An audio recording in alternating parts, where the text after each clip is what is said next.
They say college is a time to discover who you are, gain a better understanding of the world, and set a path for fulfilling life.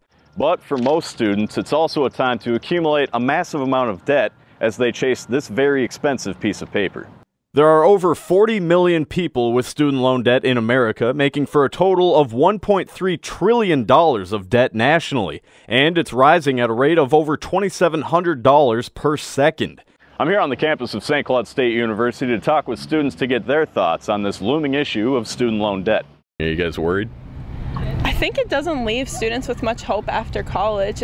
Why come to college if you're going to leave with $100,000 of debt? If you can go out and get a decent paying job without going to college and not putting yourself in debt. I think especially the interest rates are what's completely ridiculous about it. I mean, I don't know of any other interest rates that are even that high. You know, with tuition and all that always getting higher every year, it's not really helping any of us students in the future. The big problem with it is that these students get a 4-year degree and then they're busy paying off loans for the next 15 years. And I think to get that far ahead to pay for a degree for a higher education is really unfair. It's a painful thing, but if you're going to school, what do? I mean, unless you got a parent who owns an oil company, you have to get student loans. Matt Fallon, a St. Cloud husband and father, has been paying back his loans for 6 years at over $400 a month, but he says high interest rates have him fighting a losing battle. If you're only making a minimum payment, 90% of that's going to the interest. You're making a $10 payment towards your actual loan. You're never going to get done. It's going to be 20 years before I get anything. Well, at this point, I've got about 17 left, but I'm going to be almost 50 years old just in time to send my first kid to college. These are my student loans, and I'm well above the national average of student loan debt. And it's funny, you know, 4 ounces, you wouldn't think that that'd be enough weight to crush somebody's soul.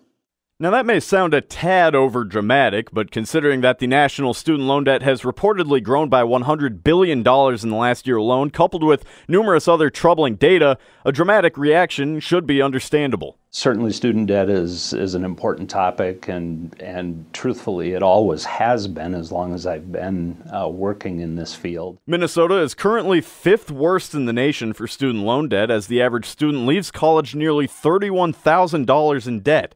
SCSU Financial Aid Director Mike Uran says this is due to numerous factors. We have a very high participation rate, so a lot of students come out of high school and do go to college, plus you've got a lot of adults going back to school for education. So you have a very high participation rate. Technology is really a big thing that 20 years ago, schools like St. Cloud State didn't have large investments in technology.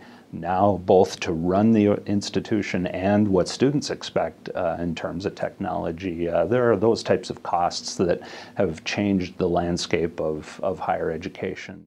I know what you're thinking. All is lost, right? There's no hope. That's not actually the case. I had an opportunity to speak over the phone with Senator Amy Klobuchar about what they're doing in Washington to address this growing national issue.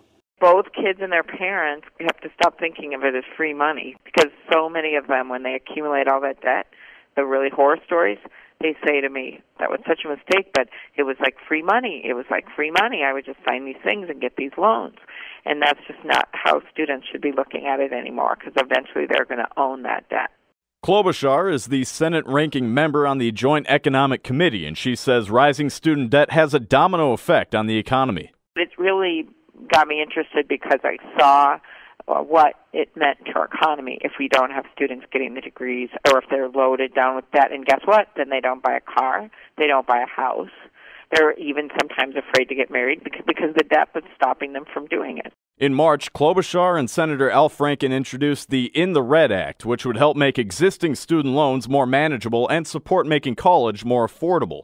Klobuchar says funding would come from what's called the Buffett rule, higher tax rates for the very wealthy. And if you make sure those people that are making millions of dollars a year, that they pay the same rate as their assistants or people who are making less money, that actually brings in $37 billion over 10 years. And that's how we would suggest paying for this, because it is a way you don't add to the debt then, which creates more of a burden on middle-class taxpayers. As lawmakers work on the problem in Washington, students must also do their part to address the issue. The mistake that students typically make is they see that bill, they go, I don't know how I'm going to pay this, I can't pay this, and they set it aside and ignore it. Uran says student loan providers have become more willing to work with students to resolve the issue, offering more workable repayment plans. There was a day when it wasn't to the benefit of the servicer to have the students repay their loans, but that's really changed in the federal direct loan program that we now operate under. And there's a lot more motivation for the servicers to work with students and make sure they come to an arrangement that's good for the student and allows them to repay their loan. In the end, Uran says the best way for students to avoid catastrophe is to finish school. The problem doesn't exist with students who earn degrees. It's students who are in school but then don't graduate, have student loans, and have trouble repaying them. So the real key is to be successful in school. If we can get you through, if you can graduate with that degree, chances are good you're going to be able to repay that student loan that you took out to invest in yourself. Student loan debt is definitely a daunting issue, but at least there seems to be some semblance of light at the end of the tunnel, with lawmakers acknowledging the problem and student loan services offering more workable repayment plans. There just might be a solution on the horizon for the student loan crisis. Which is good, because since the beginning of this video, national student loan debt has risen by $1,085,000. I'm Isaac Schweer, WJON.